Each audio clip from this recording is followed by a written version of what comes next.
दोस्तों, क्या आपने कभी किसी पुरानी बावड़ी के पास से गुजरते वक्त एक ठंडी सी हवा और अजीब सी गंध महसूस की है?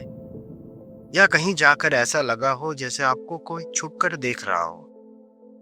तो आज की कहानी एक ऐसी ही बावड़ी की है जिसे लोग चुड़ैल वाली बावड़ी कहते हैं। और ऐसा क्यों?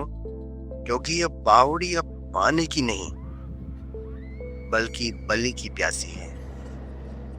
यहाँ हर साल एक दो लोग या जानवर गायब होते ही हैं। ऐसा नहीं है कि गांव वालों को ये पता नहीं। गांव वाले तो इस तरफ जाना ही पसंद नहीं करते, लेकिन कभी कभी कोई भूला भटका बावड़ी की चुड़ैल का शिकार बन ही जाता है। खैर, मैं कहानी शुरू कर रहा हूँ रवि से। रवि 23 साल का एक जवान ब्लॉगर है जो पैरानॉर्मल स्टोरीज को रिकॉर्ड करता है और उसका एक यूट्यूब चैनल नए हॉरर एक्सप्लोर करने वालों के बीच काफी मशहूर है। सोशल मीडिया पर उसके काफी सारे फॉलोअर्स थे। इंस्टाग्राम पर फोर्ट्स, भूतिया हवेली, अननोन टेम्पल से रिलेटेड उसके काफी सारे रील्स वायरल भी हो चुके हैं। लेकिन इस बार रवि कुछ ज्यादा ही एक्साइटेड था। उसे एक ऐसी जगह का पता चला जहां लोग जाने से डरते थे। एक ऐसी बावड़ी जो पुरानी भी थी और बदनाम भी। कहते हैं कि रात में वहां से आवाजें आती हैं और कुछ लोग तो वापस भी नहीं लौटे। रवि ने इस बार सोचा, इस जगह के बारे में तो वो सबसे पहले मैं ही दिखाऊंगा। और रवि उस गांव की तरफ बढ़ गया। हेलो दोस्तों, ये है राजस्थान की बॉर्डर पर एक छोटा सा गांव नीम ढाणी। ज्यादा लोग नहीं है यहाँ, पर सुना है यहाँ एक बावड़ी है जहाँ लोगों का जाना मना है, क्योंकि बावड़ी में रहती है चुड़ैल। आइए सुनते हैं गांव के ही इन काका से। काका, दर्शकों को बताइए कि आपकी उम्र क्या है। मेरी उम्र तो 70 साल है। अच्छा काका, तो चुड़ैल वाली बावड़ी के बारे में बताइए हमें। बेटा, ये बावड़ी राजा कमल सिंह ने बनवाई थी, लेकिन अब तो ये किसी काम की नहीं रह गई है। यहाँ अब चुड़ैल का साया है। ओह, हमने कई बार प्रशासन को बोला कि इस भूतिया बावड़ी को तोड़ दिया जाए, लेकिन वो मानते ही नहीं कि यहाँ चुड़ैल जैसा कुछ है। ओह, लेकिन हम इसी गांव के हैं, हम जानते हैं हम कितने लोगों को खो चुके हैं। और तुम शहर से हो, भले आदमी लग रहे हो, इसलिए बता रहा हूं, कभी भी उस तरफ जाने की भूल मत करना, वरना वापस नहीं आ पाओगे। काका, क्या आपने खुद कभी चुड़ैल को देखा है? कैसे दिखती है चुड़ैल? नहीं बेटा, मैंने खुद कभी कुछ नहीं देखा। दोस्तों, जैसा कि आपने सुना कि बावड़ी के आसपास चुड़ैल का इलाका है, लेकिन आज मैं आपको दिखाऊंगा चुड़ैल की वो बावड़ी की सच्चाई। क्या यहाँ सच में चुड़ैल है या फिर ये कोई अफवाह है? तो जल्दी से सब्सक्राइब कर लो और चैनल को फॉलो कर दो, ठीक है ना भाइयों? इसे भी वायरल करना है। रवि ने लोकल ढाबे वाले एक आदमी से बात की और उसे एडवांस पेमेंट देकर कुछ घंटों के लिए एक हेल्पर को साथ ले गया। साथ ही अपनी जरूरत का सामान भी खरीदा और लोकल ऑटो वालों को रोककर बावड़ी की तरफ चलने को कहा। कई ऑटो वाले ने मना कर दिया था। एक ऑटो वाला एक्स्ट्रा पैसों के लालच में बावड़ी की दिशा में जाने के लिए राजी हुआ। रवि ने ऑटो वाले को 1-1.5 घंटे में वापस आने का बोला और वहीं बावड़ी से दूर इंतजार करने के लिए राजी कर लिया था। गर्मियों का मौसम था, दिन ढलने को ही था। रवि ने कैमरा चालू किया और सफ़र की रिकॉर्डिंग शुरू कर दी। ऑटो वाला भी काफ़ी मिलनसार था। पूरे रास्ते गांव के बावड़ी के बारे में कुछ न कुछ बता ही रहा था। रवि के साथ ढाबे से जो लड़का आया था, उसका नाम जयेश था। जयेश ज़्यादा कुछ नहीं बोल पा रहा था, क्योंकि जयेश यहाँ का था ही नहीं। जयेश तो घर से भाग कर आया था और पिछले साल से ही ढाबे पर काम कर रहा था, जहाँ पे उसे थोड़ी रकम, खाना और रहने के लिए जगह मिल जाती थी। अब ऑटो कई घरों, खेतों को पीछे छोड़ता हुआ बावड़ी की दिशा में आगे बढ़ता जा रहा था। बावड़ी गांव के बाहर थी, अंदाजन 1 किलोमीटर दूर होगी। शाम के 6:30 बज चुके थे। ऑटो बावड़ी से लगभग 100-200 मीटर पहले ही रुक गया था। वहां से बावड़ी साफ साफ देखी जा सकती थी। रवि ने ऑटो वाले का पूरा पेमेंट नहीं किया था, ये कहकर कि वो वापस आने पर एक साथ बाकी पेमेंट भी कर देगा, और ऑटो वाला वहीं इंतजार करने लगा।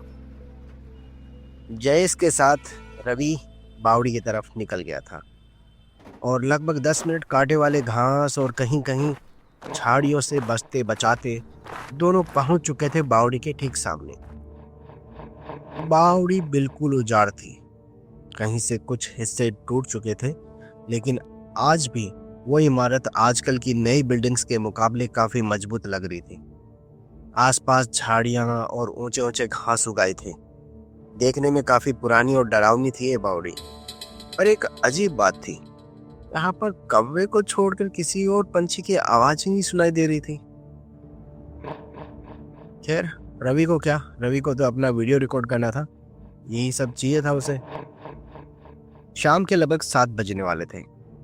सूरज ढल चुका था, लेकिन यहाँ मोबाइल नेटवर्क काफी अच्छा था, इंटरनेट की स्पीड भी बढ़िया थी।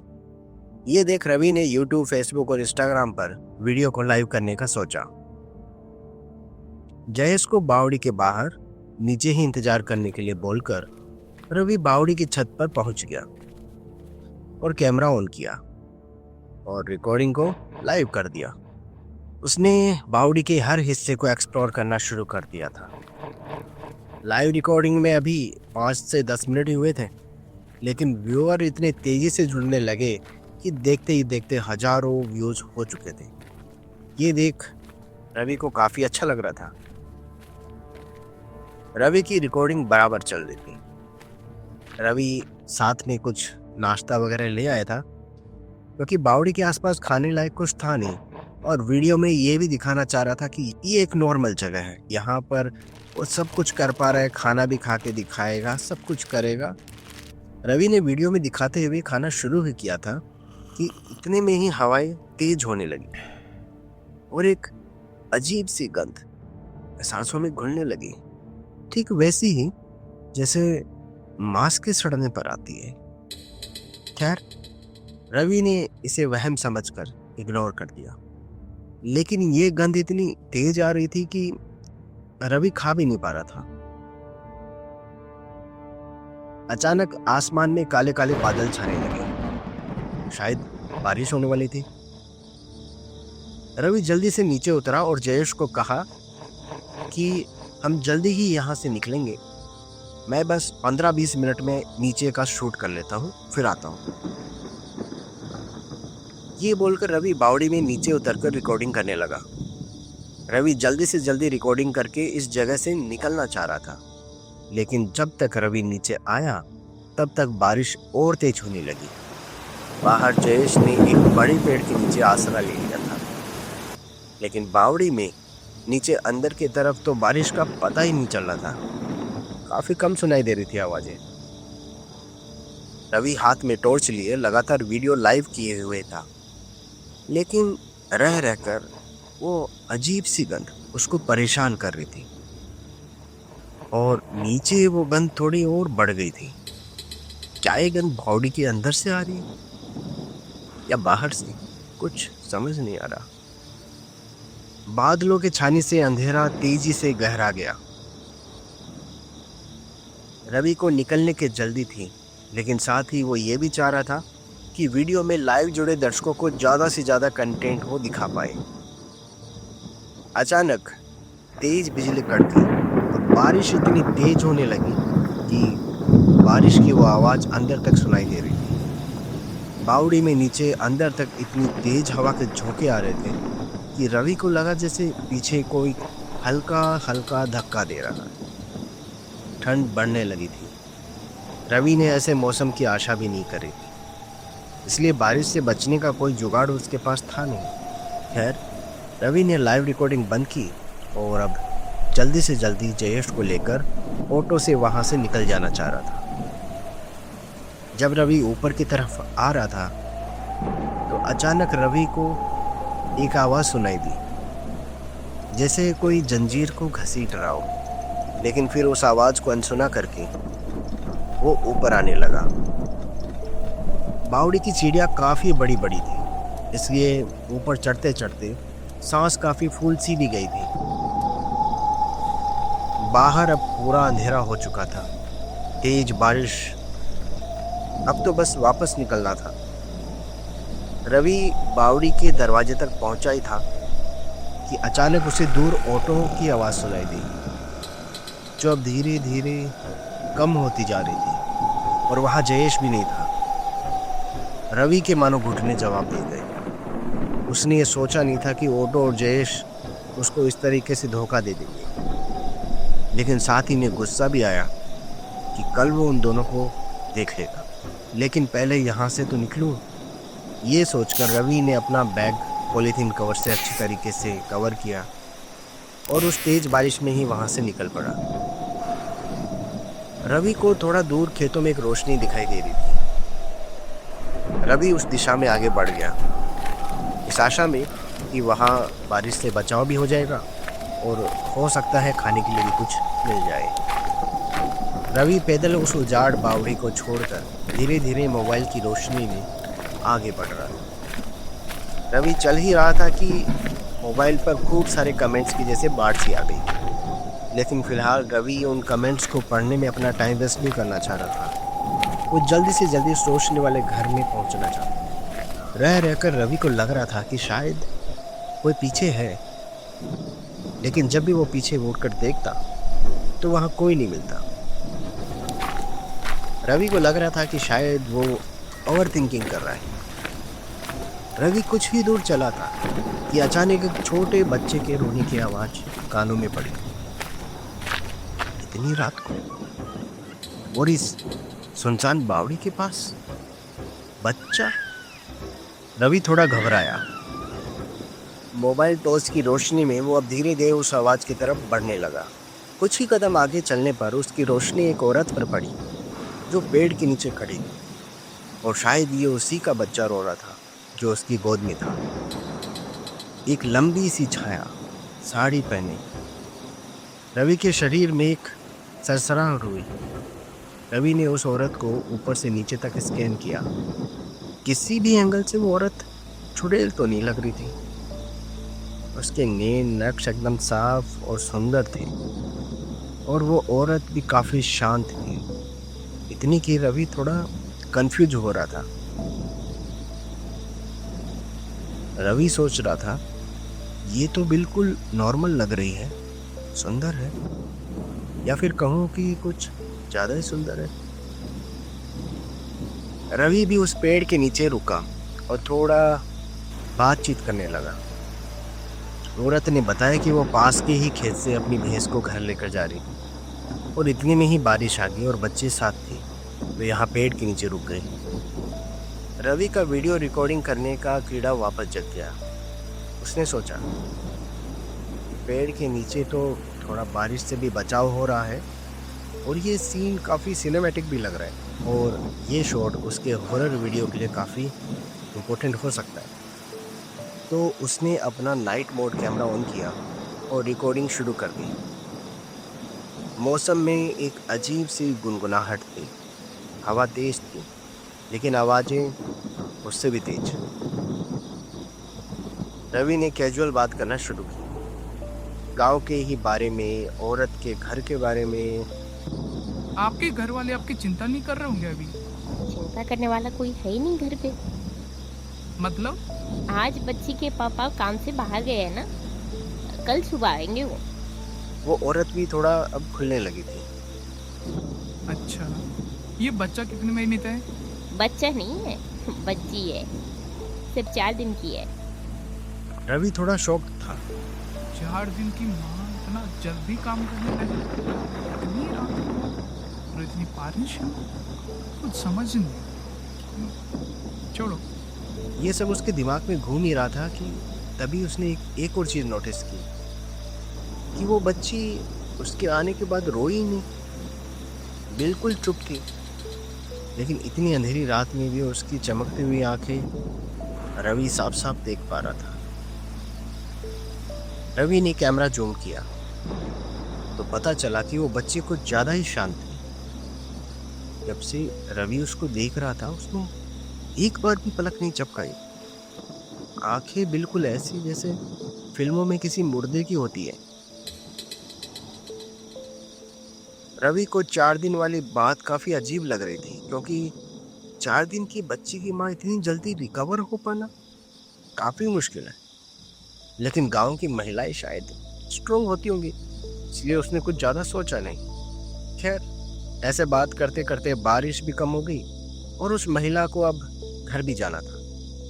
रवि जितना उससे बातें कर रहा था उतना ही उसकी तरफ आकर्षित होता चला जा रहा था। रवि ने रिक्वेस्ट की कि अगर वो भी सुबह होने तक उनके घर रुक सके तो अच्छा होगा। पहले तो महिला ने मना किया, लेकिन बाद में रवि ने काफी रिक्वेस्ट की कि वो जानवरों के बारे में भी रह लेगा, तो महिला ने हाँ कर दी। अब रवि ने वीडियो रिकॉर्डिंग बंद कर दी थी। तीनों पैदल खेत की पगडंडी के सहारे और कभी कीचड़ भरे रास्ते से उस रोशनी वाले घर की तरफ बढ़ने लगे। रवि आगे आगे और वो महिला अपनी बच्ची को लेकर 1-2 कदम पीछे चल रही थी। रवि की नीयत बिगड़ने लगी थी। वो चलते चलते उस महिला से अजीबोगरीब सवाल करने लगा।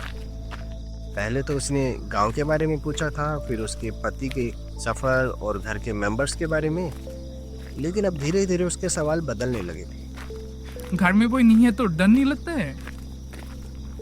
तुम जैसी लड़कियों को तो शहर में होना चाहिए। वो महिला पहले तो हल्की मुस्कुराहट के साथ जवाब देती रही, लेकिन जैसे जैसे रवि के लफ्ज थोड़े बेबाक होते गए, उसके चेहरे से वो मुस्कान गायब होने लगी। अब उसके जवाब केवल हाँ तक सिमट के रह गए। रवि के सुर में अब क्यूरियोसिटी से ज्यादा नीयत की हल्की खराबी महसूस होने लगी, लेकिन शायद उसे खुद भी नहीं पता था कि वो किससे बात कर रहा है। रवि बातें कर ही रहा था कि अचानक रवि को लगा कि कई देर से महिला की हाँ या ना की आवाज आनी बंद हो गई है। रवि ने मुड़कर देखा, लेकिन ये क्या, वहां तो कोई नहीं था। रवि ने टॉर्च की रोशनी में इधर उधर देखना चाहा, लेकिन आसपास तो वो कहीं नहीं दिखी। और तभी रवि के दिमाग में एक विचार आया। वो विचार ही काफी डरावना था। उसने जमीन पर बने उन पैरों के निशान को देखा, जिसको देखकर उसके पसीने छूट गए। जमीन पर उल्टे पैरों के ताजा निशान थे। रवि को समझते देर नहीं लगी कि वो महिला ही एक चुड़ैल थी। रवि अब चाहता था कि जल्दी से जल्दी दौड़कर उस रोशनी वाले घर पे पहुंच सके, लेकिन जैसे ही रवि ने मुड़कर देखा, वहां कोई रोशनी नहीं दिखी, कोई घर नहीं दिखा। दिखा तो केवल घनघोर अंधेरा, और अंधेरे में दूर खड़ा एक साया जो हिल भी नहीं रहा था।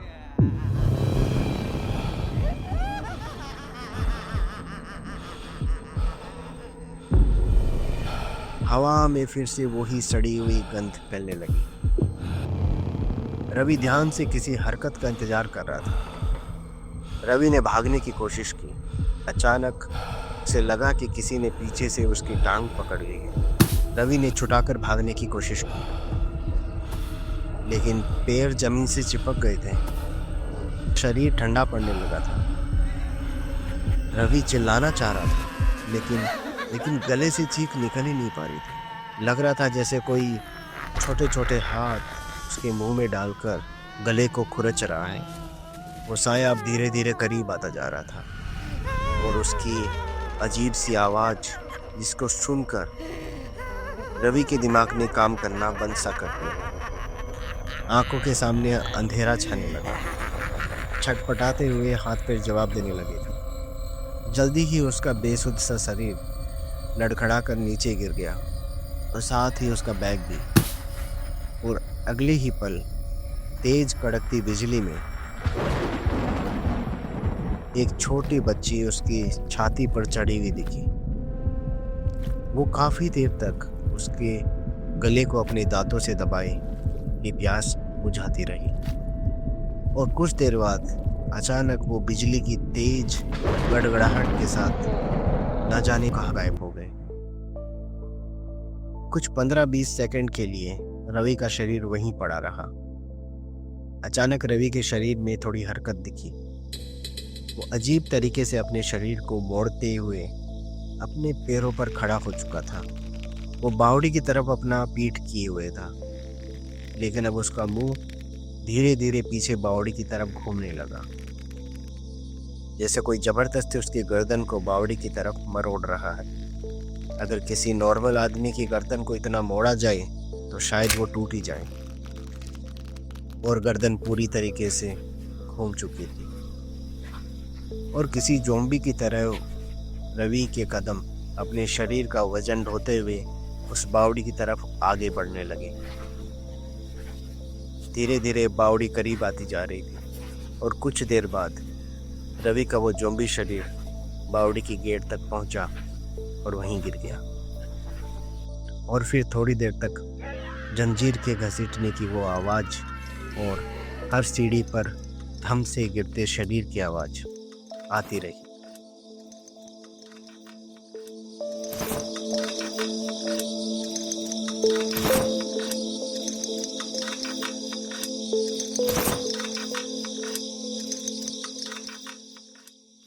और फिर थोड़ी ही देर बाद फिर से वहीं सन्नाटा। बावड़ी के पास रास्ते में अभी भी रवि की निशानी वो बैग पड़ा हुआ था। जयेश और वो ऑटो वाले भागे नहीं थे। जयेश को भी वहाँ कुछ महसूस हुआ था। उसने वहाँ से निकलने से पहले काफ़ी देर तक रवि को आवाज़ भी दी थी, लेकिन शायद तेज हवाओं और बारिश की वजह से उसकी आवाज़ रवि तक पहुँच ही नहीं पाई। अंत में बावड़ी की छत पर जो जयेश ने देखा, उसको देखकर जयेश तुरंत वहाँ से भागकर ऑटो वाले के पास पहुँचा। और ऑटो वाले को भी जब ये सब मालूम पड़ा तो वो दोनों जान बचाने के चक्कर में उस भूतिया जगह से निकल चुके थे। वो इतने सदमे में थे कि उन्होंने किसी को इसके बारे में कुछ नहीं बताया। रवि के घर वालों की एफआईआर पर रवि को पुलिस ने ढूंढना शुरू कर दिया था। बावड़ी के पास उनको कुछ नहीं मिला, लेकिन इधर गांव का ही एक बच्चा उस रात गिरे वो बैग को अब ये सुबह उठाकर अपने घर ले गया। पुलिस ने जब गांव के पंचायत में ये बात बताई तो उस बच्चे ने वो बैग पुलिस को लौटा दिया। उसमें रवि का मोबाइल और कैमरा दोनों थे। रवि के मोबाइल और कैमरा को जब चेक किया गया तो उसने लाइव वीडियो के वो कमेंट पढ़कर सभी के चेहरे सफ़ेद पड़ गए, क्योंकि जब लाइव वीडियो चल रहा था बावड़ी की छत पर कई लोगों ने वीडियो में उस महिला को रवि के पीछे देखा था, और ये देखकर काफ़ी लोगों ने कमेंट भी किए थे। रवि मौसम को देखते हुए काफ़ी हड़बड़ी में था, इसलिए उसने मैसेज पर ध्यान नहीं दिया। इसके अलावा जो वीडियो रवि ने पेड़ के नीचे रिकॉर्ड किया था उसमें रवि के अलावा कोई और था ही नहीं। उसमें लग रहा था कि रवि को तो हेलुसिनेशन हो रहा है, लेकिन रवि कई बार उस महिला की जो बातों को दोहरा रहा था उससे उस राज से भी पर्दा उठ गया। ये बावड़ी की वो चुड़ैल कौन थी और उसकी कहानी क्या थी? दरअसल वो महिला उस गांव के सरपंच परिवार की बहू ममता थी। वो सरपंच परिवार को वारिस देने के लिए 3 बार माँ बनी, लेकिन हर बार लड़की हुई। हर बार बच्ची होने के कुछ घंटे बाद उन भूख से रोती बिलखती बच्चियों को सरपंच परिवार ने बावड़ी में फेंककर मार डाला, जबकि ममता को ये बताया जाता कि बच्ची मरी हुई पैदा हुई है। ममता को शक था, लेकिन जब तीसरी बार ऐसा हुआ तो उसे परिवार की करतूतों का पता लग गया। इन सब से दुखी होकर ममता ने उस परिवार को जेल भेजने की बात बोलकर परिवार से लड़ाई कर ली। सरपंच परिवार को ये बात जची नहीं और उसने ममता को पीट कर मार डाला और उसके शरीर को जंजीरों से बांधकर बावड़ी में फेंकवा दिया। और तब से इस गांव में ये सिलसिला चलता आ रहा है। अब आप लोगों को पता है, इसलिए किसी भी अनजान उजाड़ बावड़ी पर सोच समझ कर जाएं, क्योंकि हर बावड़ी में पानी नहीं होता। कुछ बावड़ियों में कुछ राज भी होते हैं। कभी किसी इंस्टाग्राम रील या हॉरर वीडियो में अगर इस बावड़ी को आप देखें तो कभी भी भूल कर भी वहाँ जाने की मत सोचना। तो गाइज आपको ये कहानी कैसी लगी? अगर आपको ये पसंद आई तो लाइक कीजिए, सब्सक्राइब कीजिए और नई नई कहानियों को सुनने के लिए ऐसे ही हमें मोटिवेट करते रहिए। Bye bye, good night.